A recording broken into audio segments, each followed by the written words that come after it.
Obboleeyyan keenyan kuni gootonni kun hogganoonni uummata Oromoo kuni warra qabsoo Oromoo kana hogganaa turedha. Warra qabsoo Oromoo kana qindeessaa turedha. Warra qabsoo Oromoo kana articulate godheedha. Hatanii miti uummata Oromoo uummata guddaa kanaaf jecha kan hidhamani. Uummanni kunis isaan hin ganne, isaan hin daganne waggoota lamaan sadeen dabre kana keessatti halkanii guyyaa hogganoonni keenya haa bayan, hidhamtoonni siyaasaa haa bayan, ilmaan sabaaf biyyaa haa bayan jechuudhaan falmaa cimaa godhaa ture.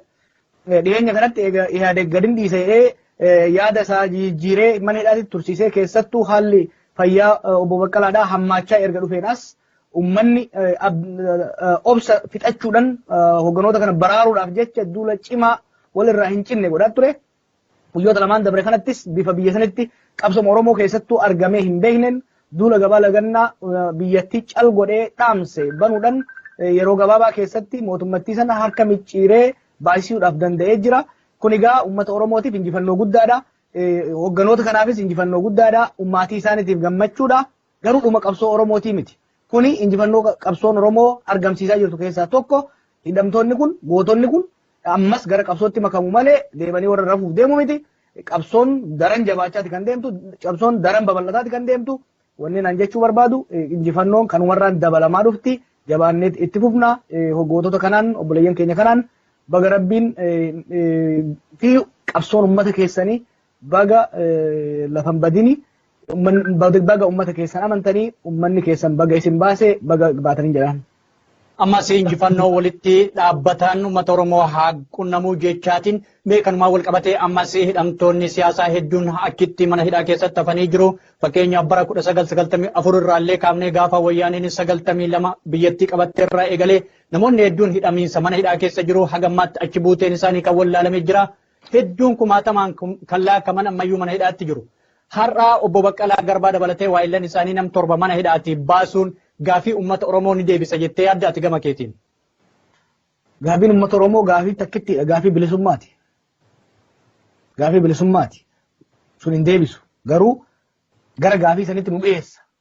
Gara gaafii sanitti nu dhiyeessa jechuudha. Akkuma ati jette hidhamtoonni nu bahanii hin dhumne. Mana hidhaa federaalaa Jamhuu kana keessa ilmaan Oromoo 30 oltu jira. Manneen hidhaa Finfinnee keessa jiran kan Qaallitti, Qilintoo, Maakkalawii keessa akkasumas Direedawaa, Harar, Shawaa Roobit, Ambo, Zuwaay, Asallaa bakka hedduu keessatti ilmaan Oromoo wannummaan mana hidhaa federaalaa jedhamtu tuni mana hidhaa Oromoonni keessa guutanii jiran jechuudha. Hogganoota keessaa warri akka Olbaanaa Lalisaa ammallee hafanii jiran. Hogganoonni qeerroodhaa sadarkaa adda addaatti qabaman 100 ammallee mana hidhaa keessa jiran. Ilmaan obboleeyyan keenya hangafoonni keenya nu dura maqaa baa'ootiin hidhaman 100 mana hidhaa keessa jiran.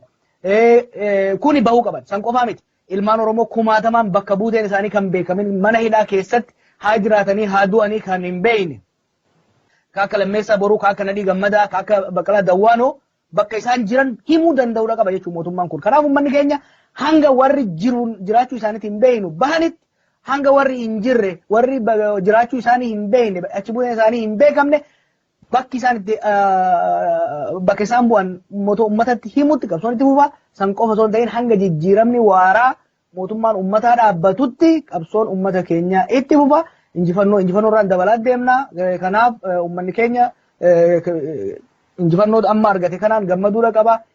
Injifannoo alagaan isaa kennee miti, injifannoo wayyaaniin isaa kennite miti, injifannoo dhiiga isaatiin tarkaanfii isaatiin tokkummaa isaatiin harka diinaa micciiree baaseedha. Kanatti boonuudha qaba. Kanaaf ammoo injifannoo sanatti fayyadamuudhaan injifannoo sana akka gaazaatiitti ittiin fayyadamuudhaan hamilee isaa daran guddisuudhaan qabsoo itti aanuuf qopheessuu qaban jedha. Yeroo uummanni Oromoo gara maraan roga maraan akkana jabaatee qabsoo isaa finiinsuun dhiibbaa barbaachisu mootummaa kanarratti taasisu mootummaan kun ammas uf duuba deebi'ee uf laalaan jiru kan jedhamutu jira. Kanaaf uummanni Oromoodhaa akka galaanaarra garagalee odoo mootummaa kana liqimsine maaltu isaa falaa maalirraa barachuu qaba mootummaan kunis akkasumas qondaalonni OPDOdhaa kan yeroo gara yerootti lafarra harkifachiisanii uummanni Oromoo akka maneedhaa keessa turu taasisaa turanoo maal baruu qabu jettee yaadda maal dhaamtaaf kanaaf.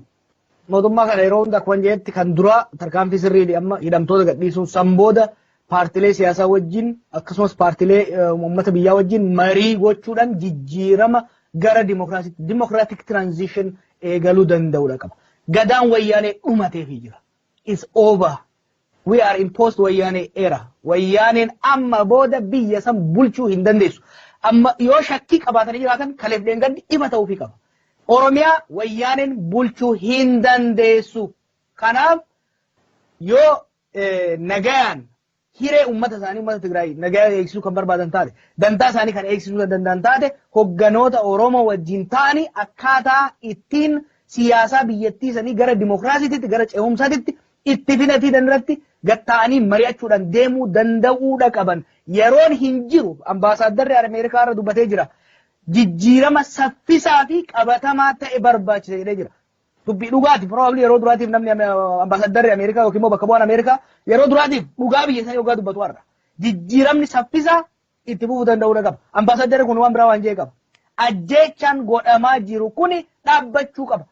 Dheengadda ammarreessatti nama ajjeesan. Kaleessa Baaleetti nama ajjeesan. Arra Jimmatti nama ajjeesan.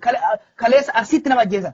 Ajjeechaan agaaziin bakka hundatti gootu kuni saffisaan dhaabbatee siyaasaan biyyattii gara xarabbeesaatti dhufee uummanni waliin mari'atee jijjiirama mootummaadhaas gara sirna dimokiraasiidhaa godhuun amma yeroonsaa aduun saffisaan lixaa jirti. Osoo dukkanti itti buutee balaan ittiin buune mootummaan kuni aangoo uummataaf gadhiisuudhaaf qopheessuudha qaba. Kuni kan wanni ilaalamuu qabu. Obboleeyyan keenya viidiyoo keessa jiraniin gadaa asaanaa kana waamaan jiran waa hojjetaa jiran.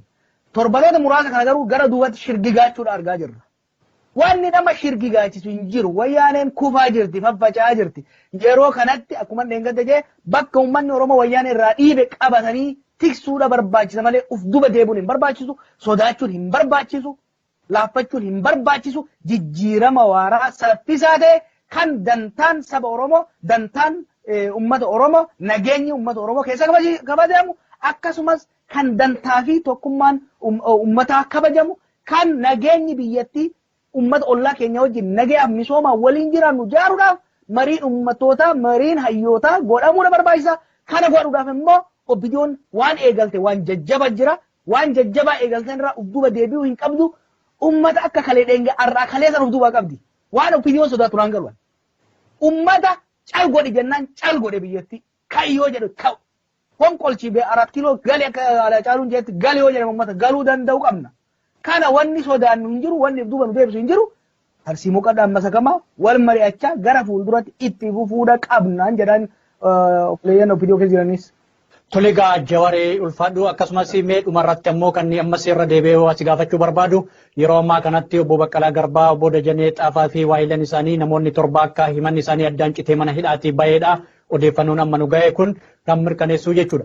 Ammas taanaan Ustaaz Ahmaddiin Jabal dabalatee akkumaatti jalqaba irratti kaaftee namoonni akka obbo Nadhii Gammadaa, obbo Baqqalaa Dawaanoo fi kanneen biroo kumoota laaqaman achi buuteen isaanii wallaalame kanarra mana hidhaa keessatti dararamaa jiran hammayyuu hidhaan ba'an.